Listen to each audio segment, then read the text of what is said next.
Shalom Bapak Ibu Saudara, mari kita melanjutkan pelajaran ke berikutnya yaitu ke bab 3 tentang syarat menjadi seorang pemimpin kelompok sel. Gereja kita mempunyai slogan iman bahwa setiap jemaat bisa menjadi pemimpin kelompok sel. Setiap jemaat yang mau namun tidak langsung dijadikan PKS, tentu melalui pelatihan yang sungguh-sungguh dan dipersiapkan dengan benar-benar. Pemimpin kelompok sel yang berkualitas itu harus melalui beberapa persyaratan. Di dalam buku pelatihan pemimpin kelompok sel kita saat ini itu ada 10 persyaratan. Syarat yang pertama yaitu mengikuti ibadah raya hari Minggu dengan rutin. PKS yang sudah datang di dalam ibadah raya hari Minggu, dia akan mendengarkan sungguh-sungguh dan menangkap firman yang disampaikan oleh Bapak Gembala. Dia harus mengerti isi khotbah itu, menangkap dengan sungguh-sungguh apa tujuannya, mungkin ada visi, ada pesan khusus dari Tuhan, itu harus dimengerti yang nanti akan dibawa ke kelompok sel untuk diseringkan. Nah, Bapak, Ibu, dan Saudara, apabila PKS tersebut tidak hadir, tentu di dalam memimpin kelompok sel akan canggung. Oleh karena itu, PKS harus datang di dalam ibadah raya hari Minggu secara rutin. Nah, seandainya tidak bisa datang bagaimana? Ya, bisa ditolong dengan khotbah Bapak Obaja pada hari berikutnya, yaitu hari Senin, pagi atau sore, atau hari Selasa dini hari. Kemudian syarat yang kedua, yaitu jemaat tersebut pernah bergabung di dalam kelompok sel. Bapak, Ibu, dan Saudara,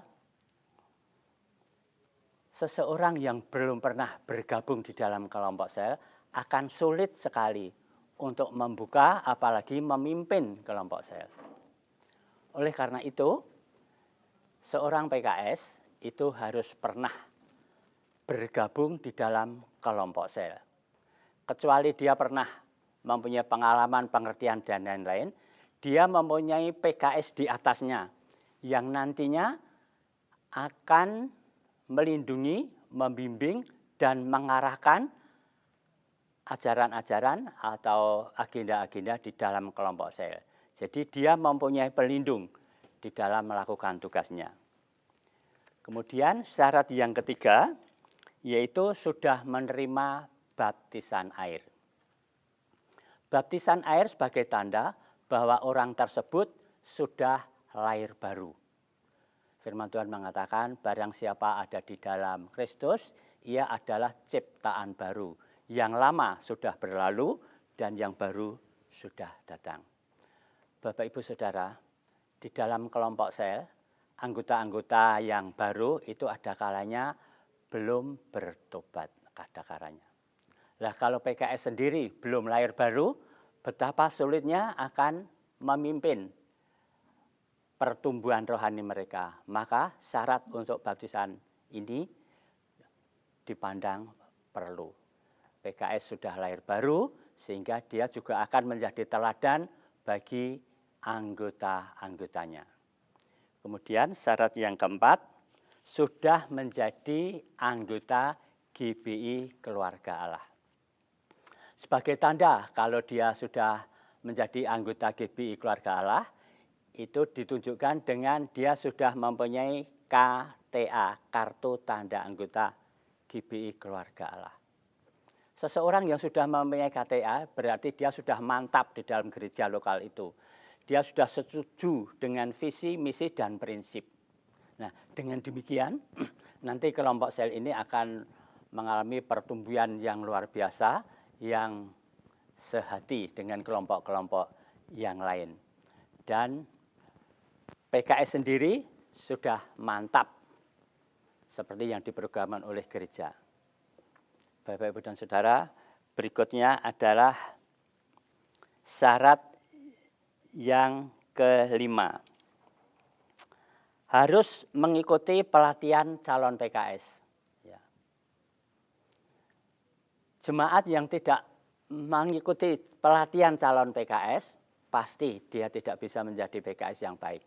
Sebab bagaimana dia bisa menjadi pemimpin yang baik kalau tidak melalui pelatihan, ya, melalui persiapan yang sungguh-sungguh. Jadi juga harus melalui pelatihan. Nah, nanti dinyatakan sudah selesai, sudah lulus, dan nantinya akan dilantik. Nah, berikutnya syarat yang keenam, kalau PKS tersebut sudah mengikuti pelantikan, dinyatakan lulus, maka akan dilantik. Ya, dia harus mendapatkan dulu rekomendasi dari PKS di atasnya, kalau dia itu betul-betul PKS anggota di bawahnya. Yang kedua, mendapat rekomendasi dari Departemen Litbang kelompok sel. Ya, nanti dilantik di gereja, di depan jemaat, dan di hadirat Tuhan. Nanti akan menerima urapan dari Bapak Gembala bahwa dia sudah benar-benar menerima urapan perutusan, sehingga dia akan melakukan tugasnya dengan baik, dengan sungguh-sungguh dan dapat maksimal. Karena sudah mendapatkan urapan, ini yang paling penting, mendapatkan urapan dari Tuhan sebagai bekal untuk melayani di dalam kelompok sel. Berikutnya syarat yang ketujuh, yaitu harus mengerti dan setuju dengan VMP, yaitu visi, misi, dan prinsip. Ya. Visi gereja kita adalah menyelamatkan jiwa berapapun harganya. Jadi kelompok sel itu diantaranya untuk mencari jiwa, jiwa untuk diselamatkan. Ya, dalam bahasa lain kita pernah dengar, save the lost at any cost. Ya, kita selamatkan jiwa berapapun harganya. Yaitu yang menjadi visi gereja kita. Kemudian misinya. Misinya setelah kita itu bisa menyelamatkan jiwa, jiwa itu lalu kita gabungkan. Ya, digabungkan di gereja, di bedah raya, juga digabungkan di kelompok kecil, yaitu di dalam kelompok sel. Supaya jemaat tersebut mendapatkan pertumbuhan yang imbang di gereja dan di kelompok sel. Ya, di kelompok sel kita latih terus-menerus, diajar, dilatih, sehingga nanti dia akan mengalami pertumbuhan rohani yang luar biasa. Nah, kalau dia sudah makin bertumbuh, ya, jadi setelah diselamatkan, digabungkan, akhirnya dimuridkan, dimasukkan pelatihan ke gereja. Apabila nanti dia sudah nyatakan lulus dan sudah mendapatkan urapan dari Bapak Ubaja, nanti dia akan dilepas untuk membuka kelompok sel baru. Ya, Bapak Ibu. Kemudian prinsip. Jadi setelah visi, misi, dan prinsip. Prinsip di gereja kita ini ada 10 prinsip. Yaitu prinsip yang pertama, yaitu menomorsatukan Tuhan di dalam segala perkara. Ya, contoh yang paling gampang itu kita diberi waktu Tuhan 24 jam. Setelah bangun tidur, sebelum menggunakan waktu untuk yang lain-lain, kita gunakan dulu untuk memuji, menyembah Tuhan. Bahkan mohon perintahnya, mohon berkatnya, ya, dan lain-lain. Itu contoh yang paling mudah, yaitu menomorsatukan Tuhan di dalam segala perkara. Juga pelayanan-pelayanan kita itu, anggap saja ya, itu bukan untuk manusia tapi untuk Tuhan. Kalau kita melayani semuanya untuk Tuhan, menomorsatukan Tuhan, kita itu akan sungguh-sungguh terhindar dari rasa malas, rasa kecewa, dan seterusnya. Prinsip yang kedua, yaitu mempercayai Alkitab adalah firman Tuhan. Jadi bukan sebagai dongeng-dongeng, cerita atau kisah-kisah, tapi itu firman Tuhan. Nah, firman Tuhan itu ada yang perintah dan itu harus kita lakukan, ada yang penghiburan, ada pengharapan, tapi juga ada teguran. Nah, kita juga harus mau menerima kalau kita ditegur. Jadi Alkitab itu adalah firman Tuhan yang menjadi pedoman segala kehidupan kita. Kemudian prinsip yang ketiga yaitu melayani dengan pimpinan Roh Kudus. Bapak Ibu Saudara, melayani dengan pimpinan dan kuasa Roh Kudus berarti kita harus mengikut sertakan, bahkan memohon Roh Kudus itu memimpin ya, dan mengadakan mujizat atau usaha. Contohnya saja, kalau di dalam kelompok sel itu ada yang sakit, pasti kita tidak bisa menyembuhkan. Lah, seperti itulah saatnya kita memohon Tuhan untuk menyatakan kuasanya, sehingga anggota kelompok sel yang sakit itu doa bersama-sama, dia mengalami kesembuhan. Lah, di situ dia nanti akan menjadi promosi yang sangat baik. Dia akan cerita kepada tetangganya, teman-temannya, bahwa setelah didoakan di kelompok sel, dia mengalami kesembuhan total. Dengan cara demikian nanti dia akan memanggil keluarganya, saudara, tetangganya, dan kelompok sel akan bertambah jumlahnya karena ada pimpinan dan kuasa Roh Kudus, sehingga kelompok selnya akan cepat membelah. Prinsip yang keempat, Bapak Ibu, yaitu menjadi dan mempersembahkan yang terbaik bagi Tuhan. Ya. Kadang-kadang kita mempersembahkan uang kita, pikiran, tenaga kita, ya. Tetapi yang paling baik yaitu tubuh kita. Tubuh yang masih hidup dan kudus ini kita persembahkan. Jadi seluruhnya. Sebagai contoh yang gampang nih Bapak Ibu, kalau di masyarakat itu ada giliran ronda, ya, ada yang tidak bisa ronda tapi hanya ngirim uang saja atau ngirim makanan, ya, tapi orangnya di rumah tidur malas. Nah, ini namanya belum mempersembahkan diri. Tetapi kalau dia ikut datang, ikut ronda, berbaur dengan masyarakat, lah ini namanya dia baru mempersembahkan tubuhnya. Jadi menjadi persembahan yang terbaik kita persembahkan bagi Tuhan. Prinsip yang keempat, Bapak Ibu Saudara, prinsip yang kelima, struktur dalam gereja Tuhan adalah teokrasi. Jadi gereja kita ini tidak dipimpin oleh manusia, bukan Bapak Gembala, tapi di atasnya Bapak Gembala itu masih ada, yaitu Tuhan Yesus Kristus yang memberikan pimpinan kuasa melalui Bapak Obaja, kemudian Bapak Obaja turun ke berikutnya. Lah ini, kita percaya bahwa gereja kita itu segala sesuatunya itu dari Tuhan, bukan dari hasil pikiran manusia saja. Oleh karena itu kita akan lebih sungguh-sungguh karena Tuhan yang menjadi pemimpin yang tertinggi di atas Bapak Gembala.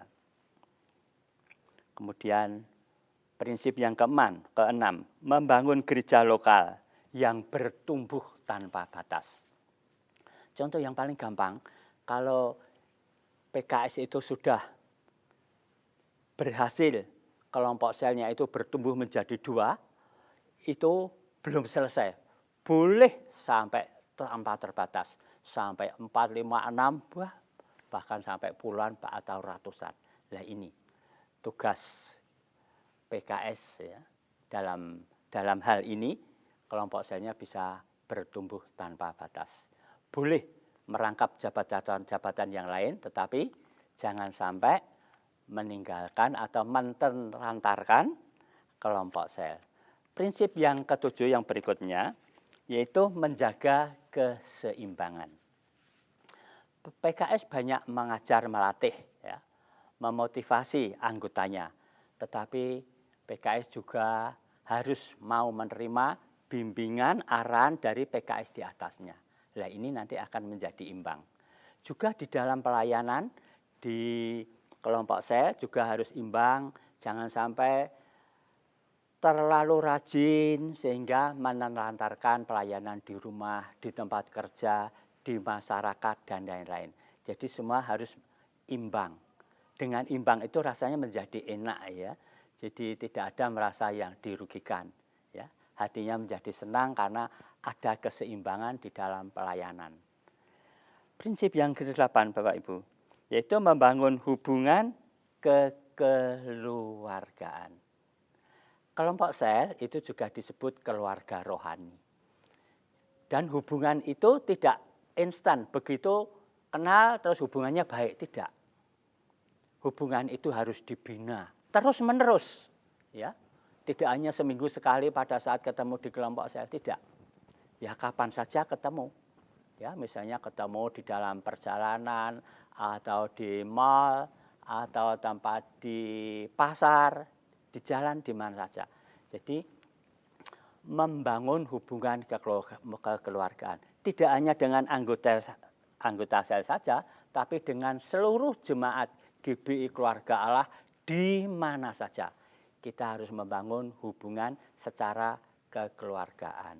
Ya, beda ya. Hubungan secara dagang komersial itu kalau dibanding dengan kekeluargaan itu beda. Ya, kalau perdagangan itu kadang-kadang kalau menguntungkan saja mau berhubungan, tapi di sini tidak. Kekeluargaan itu ya saling memberi dan menerima. Demikian Bapak Ibu ya. Jadi yang ke-8, berikutnya adalah yang ke-9, melayani dengan karakter ilahi, roh yang menyala-nyala. Ya. Kalau yang ketiga tadi melayani dengan pimpinan dan kuasa Roh Kudus, berarti dari luar, dari Tuhan. Nah, kalau ini dengan karakter ilahi dan roh yang menyala-nyala. Jadi itu bekalnya PKS. PKS harus mempunyai dasar, yaitu apa? Karakter ilahi. Jadi karakter yang baik. Jadi karakter yang baik ini tidak boleh berubah ya. Harus baik ya terus menerus ya. Seperti ada anggotanya yang mengecewakan, tetap setia, tetap senang ya, tidak boleh membalas ya. Dan tetap rohnya menyala-nyala. Baik dalam keadaan hujan, keadaan sakit ya, kalau bisa tetap melayani dengan roh yang menyala. Siapa tahu dalam keadaan badannya sakit, datang di kelompok sel, memuji, menyembah, bertepuk tangan luar biasa, ya, lalu berkeringat menjadi sembuhlah, itulah berkat Tuhan di dalam kelompok sel. Yang ke-10, yang terakhir, yaitu setiap jemaat adalah pekerja Kristus. Jadi yang melayani Tuhan, ya, di luar gereja maupun di dalam gereja, itu bukan hanya mereka yang mempunyai jabatan-jabatan, tapi tidak. Semua jemaat itu adalah pekerja Kristus, mestinya menurut proporsinya masing-masing, menurut kemampuannya masing-masing. Demikian Bapak Ibu, ini 10 prinsip ya. Selanjutnya kita akan melanjutkan syarat yang ke-8. Syarat yang ke-8 itu tunduk dan taat dan mendukung peraturan-peraturan atau ketetapan-ketetapan yang sudah dikeluarkan oleh gereja. Ya, kadang-kadang gereja atau Departemen Litbang kelompok sel itu mengadakan peraturan baru ya, atau ketetapan-ketetapan baru. Nah, kita sebagai PKS harus tunduk dan taat, bahkan mendukung. Contoh yang paling gampang, misalnya di dalam kelompok sel tidak boleh mengadakan kantong kolekte atau persembahan atau apapun namanya. Tidak boleh mengumpulkan uang secara rutin, tidak boleh mengadakan arisan, ya kita taat ya. Karena itu apa? Itu sudah menjadi pilihan yang terbaik. Ya. Kalau kita itu taat ya, semua taat, nanti kelompok sel di mana-mana juga akan sama. Dan kalau PKS itu menabur ketaatan dan penundukan, nanti anak-anak selnya juga akan ikut taat dan tunduk kepada PKS. Ya. Berikutnya adalah syarat yang ke-9. Mau mengikuti pertemuan-pertemuan yang diadakan. Ya. Bapak, Ibu, dan Saudara, kadang-kadang gereja itu mengadakan pertemuan-pertemuan, ya. Nah, ini kewajiban para PKS. Jangan PKS merasa, wah, itu tinggal mendengarkan saja, nanti hasil apa, ya, tinggal melakukan. Ya, beda, Bapak Ibu, ya. Kedatangan seseorang, ya, itu bisa membawa sesuatu yang baik, membawa kemajuan. Tapi kalau tidak datang, itu bisa membawa kerugian. Contohnya, waktu Tuhan Yesus datang ke suatu rumah, ya, ketemu dengan murid-muridnya, yang tidak hadir Thomas. Nah, karena Thomas tidak hadir, dia rugi. Karena apa? Dia tidak bisa menyaksikan Tuhan Yesus datang, menunjukkan lubang di telapak tangan dan di lambung. Dia menjadi tidak percaya. Untung Tuhan Yesus itu mengasihi, kalau tidak dia akan rugi. Jadi sebaiknya mari para PKS, ya, setiap ada pertemuan ajaan dari gereja atau dalam kelompok sel kita datang, ya. Bapak Ubaca akan membawakan visi-visi baru atau arah-arahan dari Tuhan yang penting, ya, yang harus diterima oleh PKS untuk digerakkan kepada anggota-anggota. Dengan demikian gereja akan mengalami suatu kegerakan yang luar biasa karena ada taat, tunduk, dan dukungan dari para PKS. Ya. Kemudian syarat yang ke-10 yang terakhir, memiliki karakter yang baik. Bapak, Ibu, dan Saudara sekalian, keberhasilan PKS itu tidak didukung oleh faktor kepandaian atau faktor dari dalamnya sendiri saja, tidak, yaitu dari luar, ya, dari Tuhan, dari Roh Kudus, ya. Dia harus mempunyai karakter yang baik. Nah, karakter yang baik itu yang bagaimana? Ya. Karakter yang baik itu, contoh yang paling gampang itu kita lihat Tuhan Yesus. Pada waktu Tuhan Yesus dikecewakan, dia tidak mundur. Itu kan berarti kan karakter yang baik. Pada waktu Tuhan Yesus memikul beban, ya, dia juga tidak sambat, ya, tetapi dia tetap melakukan sampai tugasnya selesai. Tuhan Yesus tidak kecewa, ya, tidak balas dendam, tidak sakit hati, ya. Nah, kalau begitu PKS juga mencontoh seperti Tuhan Yesus. Itu namanya karakter yang baik. Jadi baik menurut siapa? Kalau menurut dirinya sendiri dianggap wah ya sudah cukup. Tetapi tolak ukurnya adalah baik seperti Tuhan Yesus. Nah, ini faktor yang dari luar yang harus, ya, kita miliki. Ya, kalau kita belum mempunyai karakter yang baik, ya kita minta saja Tuhan. Ya. Maaf ya kalau filosofi Jawa itu mengatakan karakter itu, atau watak, ya. Watak itu katanya tidak bisa diobati. Kalau watuk bisa, tapi kita di dalam Tuhan itu melebihi filosofi manusia. Jadi kalau orangnya mau pasti bisa. Ya. Ya, kadang-kadang kita merasa sudah baik, wah saya sudah lahir baru, sudah baik. Tapi menurut orang kok belum, ya kita anut saja orangnya. Sebab kalau kita itu menilai diri kita sendiri mesti baik terus.